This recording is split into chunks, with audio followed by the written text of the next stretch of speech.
This is Heidi, written by Johanna Spyri, translated by Elizabeth P. Stork, narrated by ElevenLabs Professional Voice Clone Anarita 2. Part 2. Heidi makes use of her experience. Chapter 22.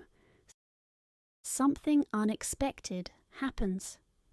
The next day dawned cloudless and fair. The grandfather was still with the children when Peter came climbing up, his goats kept at a good distance from him to evade the rod, which was striking right and left. The truth was that the boy was terribly embittered and angry by the changes that had come. When he passed the hut in the morning, Heidi was always busy with the strange child, and in the evening it was the same. All summer long Heidi had not been up with him a single time. It was too much. And today she was coming at last, but again in company with this hateful stranger. It was then that Peter noticed the rolling chair standing near the hut. After carefully glancing about him, he rushed at the hated object and pushed it down the incline. The chair fairly flew away and had soon disappeared. Peter's conscience smote him now, and he raced up the Alp, not daring to pause till he had reached a blackberry bush. There he could hide when the uncle might appear. Looking down, he watched his fallen enemy tumbling downwards. Sometimes it was thrown high up into the air, to crash down again the next moment harder than ever. Pieces were falling from it right and left, and were blown about. Now the stranger would have to travel home, and Heidi would be his again. But Peter had forgotten that a bad deed always brings a punishment. Heidi just now came out of the hut. The grandfather, with Clara, followed. Heidi at first stood still, and then, running right and left, she returned to the old man. "What does this mean? Have you rolled the chair away, Heidi?" he asked. "I am just looking for it everywhere, grandfather." "You said it was beside the shop door," said the child, still hunting for the missing object. A strong wind was blowing, which at this moment violently closed the shop door. "Grandfather, the wind has done it!" exclaimed Heidi eagerly. "Oh dear, if it has rolled all the way down to the village, it will be too late to go today. It will take us a long time to fetch it. If it has rolled down there, we shall never get it any more, for it will be smashed to pieces," said the old man, looking down and measuring the distance from the corner of the hut. "I don't see how it happened," he remarked. She said sadly, "What a shame." "Now I'll never be able to go up to the pasture," lamented Clara. "I am afraid I'll have to go home now." "What a pity, what a pity." "You can find a way for her to stay, grandfather, can't you?" "We'll go up to the pasture today, as we have planned. Then we shall see what further happens." The children were delighted, and the grandfather lost no time in getting ready. First he fetched a pile of covers, and seating Clara on a sunny spot on the dry ground, he got their breakfast. "I wonder why Peter is so late today," he said, leading his goats out of the shed. Then, lifting Clara up on one strong arm, he carried the covers on the other. "Now march!" he cried. "The goats come with us." That suited Heidi, and with one arm round Schwenli and the other round Barely, she wandered up. Her little companions were so pleased at having her with them again that they nearly crushed her with affection. What was their astonishment when, arriving on top, they saw Peter already lying on the ground, with his peaceful flock about him. "What did you mean by going by us like that? I'll teach you," called the uncle to him. Peter was frightened, for he knew the voice. "Nobody was up yet," the boy retorted. "Have you seen the chair?" asked the uncle again. "Which?" Peter growled. The uncle said no more. Unfolding the covers, he put Clara down on the dry grass. Then, when he had been assured of Clara's comfort, he got ready to go home. The three were to stay there till his return in the evening. When dinner time had come, Heidi was to prepare the meal and see that Clara got Schwenli's milk. The sky was a deep blue, and the snow on the peaks was glistening. the eagle was floating above the rocky crags. The children felt wonderfully happy. Now and then one of the goats would come and lie down near them. Tender little Snowhopper came oftener than any and would rub her head against their shoulders. They had been sitting quietly for a few hours, drinking in the beauty about them, when Heidi suddenly began to long for the spot where so many flowers grew. In the evening it would be too late to see them, for they always shut their little eyes by then. "Oh, Clara," she said hesitatingly, "would you be angry if I went away from you a minute and left you alone? I want to see the flowers, but wait." Jumping away, she brought Clara some bunches of fragrant herbs and put them in her lap. Soon after she returned with little Snowhopper. "So, now you don't need to be alone," said Heidi. When Clara had assured her that it would give her pleasure to be left alone with the goats, Heidi started on her walk. Clara slowly handed one leaf after another to the little creature. It became more and more confiding, and cuddling close to the child, ate the herbs out of her hand. It was easy to see how happy it was to be away from the boisterous big goats, which often annoyed it. Clara felt a sensation of contentment such as she had never before experienced. She loved to sit there on the mountainside with the confiding little goat by her. A great desire rose in her heart that hour. She longed to be her own master and be able to help others instead of being helped by them. Many other thoughts and ideas rushed through her mind. How would it be to live up here in continual sunshine? The world seemed so joyous and wonderful all of a sudden. Premonitions of future undreamt of happiness made her heart beat. Suddenly she threw both arms about the little goat and said, "Oh, little Snowhopper, how beautiful it is up here! If I could always stay with you."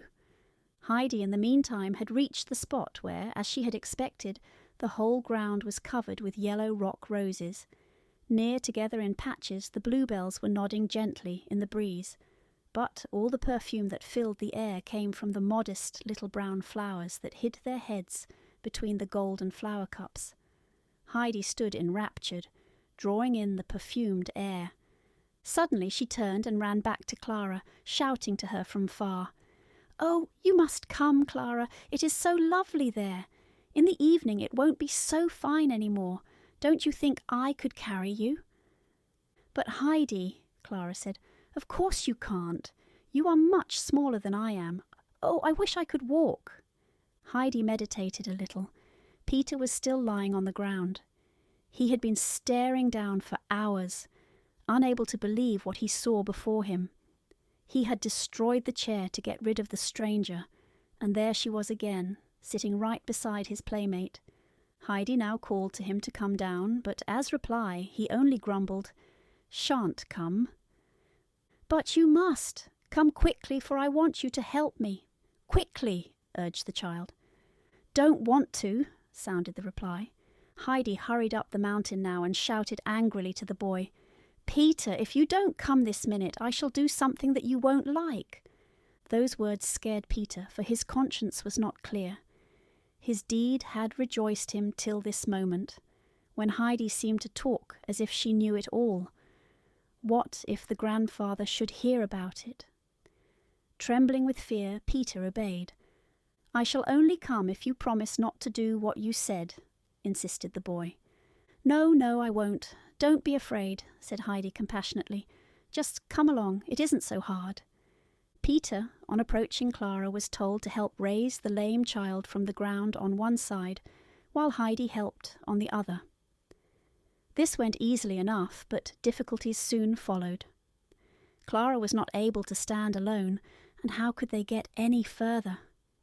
"You must take me round the neck," said Heidi, who had seen what poor guides they made. The boy, who had never offered his arm to anybody in his life, had to be shown how first, before further efforts could be made. But it was too hard. Clara tried to set her feet forward, but got discouraged. "Press your feet on the ground more, and I am sure it will hurt you less," suggested Heidi. "Do you think so?" said Clara timidly. But, obeying, She ventured a firmer step and soon another, uttering a little cry as she went. "Oh, it really has hurt me less," she said joyfully. "Try it again," Heidi urged her. Clara did and took another step, and then another and another still. Suddenly she cried aloud, "Oh, Heidi, I can do it! Oh, I really can! Just look! I can take steps, one after another."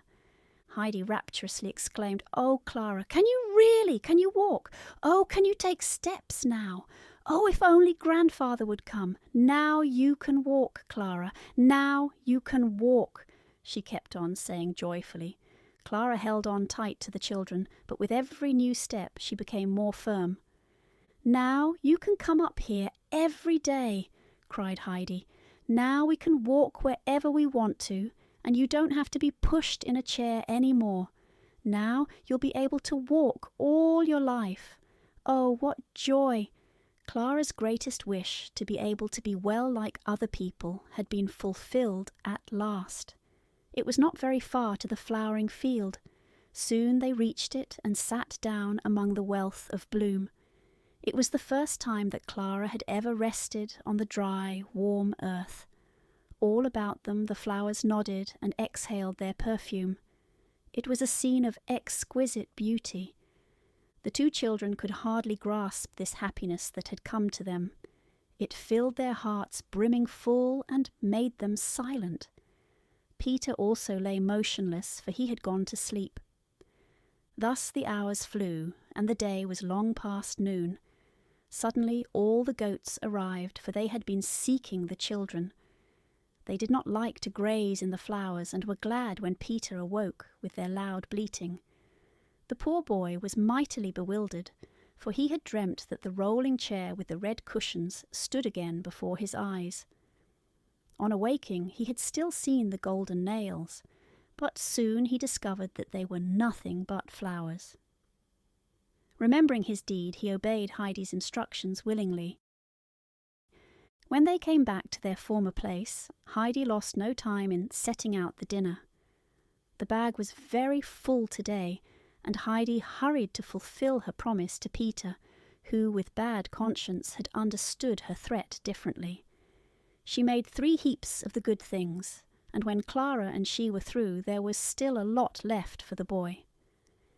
It was too bad that all this treat did not give him the usual satisfaction, for something seemed to stick in his throat. Soon after their belated dinner, the grandfather was seen climbing up the Alp. Heidi ran to meet him, confusedly telling him of the great event. The old man's face shone at this news. Going over to Clara, he said, "So you have risked it. Now we have won." Then, picking her up, he put one arm around her waist, and the other one he stretched out as support, and with his help she marched more firmly than ever. Heidi jumped and bounded gaily by their side. In all this excitement the grandfather did not lose his judgment, and before long lifted Clara on his arm to carry her home. He knew that too much exertion would be dangerous, and rest was needed for the tired girl. Peter, arriving in the village late that day, saw a large disputing crowd. They were all standing about an interesting object, and everybody pushed and fought for a chance to get nearest. It was no other than the chair. "I saw it when they carried it up," Peter heard the baker say. "I bet it was worth at least 500 francs. I should just like to know how it has happened." "The wind might have blown it down," remarked Barbara, who was staring open-mouthed at the beautiful velvet cushions. "The uncle said so himself." "It is a good thing if nobody else has done it," continued the baker. "When the gentleman from Frankfurt hears what has happened, he'll surely find out all about it, and I should pity the culprit. I am glad I haven't been up on the arm for so long, else they might suspect me, as they would anybody who happened to be up there at the time." Many more opinions were uttered, but Peter had heard enough. He quietly slipped away and went home. What if they should find out he had done it? A policeman might arrive any time now, and they might take him away to prison. Peter's hair stood up on end at this alarming thought. He was so troubled when he came home that he did not answer any questions, and even refused his dish of potatoes. Hurriedly creeping into bed, he groaned, "I am sure Peter has eaten sorrel again, and that makes him groan so," said his mother. "You must give him a little more bread in the morning, Brigida. Take a piece of mine," said the compassionate grandmother. When Clara and Heidi were lying in their beds that night, glancing up at the shining stars, Heidi remarked, "Didn't you think today, Clara, that it is fortunate God does not always give us what we pray for fervently, because he knows of something better?" "What do you mean, Heidi?" asked Clara. "You see, when I was in Frankfurt I prayed and prayed to come home again, and when I couldn't, I thought he had forgotten me. But if I had gone away so soon, you would never have come here, and would never have got well." Clara, becoming thoughtful, said, "But, Heidi, then we could not pray for anything any more, because we would feel that he always knows of something better." "But, Clara, we must pray to God every day to show we don't forget that all gifts come from him. Grandmama has told me that God forgets us if we forget him. But if some wish remains unfulfilled, we must show our confidence in him, for he knows best." "How did you ever think of that?" asked Clara. "Grandmama told me, but I know that it is so. We must thank God today that he has made you able to walk, Clara." "I am glad that you have reminded me, Heidi, for I have nearly forgotten it in my excitement." The children both prayed and sent their thanks up to heaven for the restoration of the invalid. Next morning a letter was written to Grandmama, inviting her to come up to the Alp within a week's time, for the children had planned to take her by surprise. Clara hoped then to be able to walk alone, with Heidi for her guide. The following days were happier still for Clara. Every morning she awoke with her heart singing over and over again, "Now I am well, now I can walk like other people." She progressed and took longer walks every day. Her appetite grew amazingly, and the grandfather had to make larger slices of the bread and butter that, to his delight, disappeared so rapidly. He had to fill bowl after bowl of the foaming milk for the hungry children. In that way they reached the end of the week that was to bring the grandmamma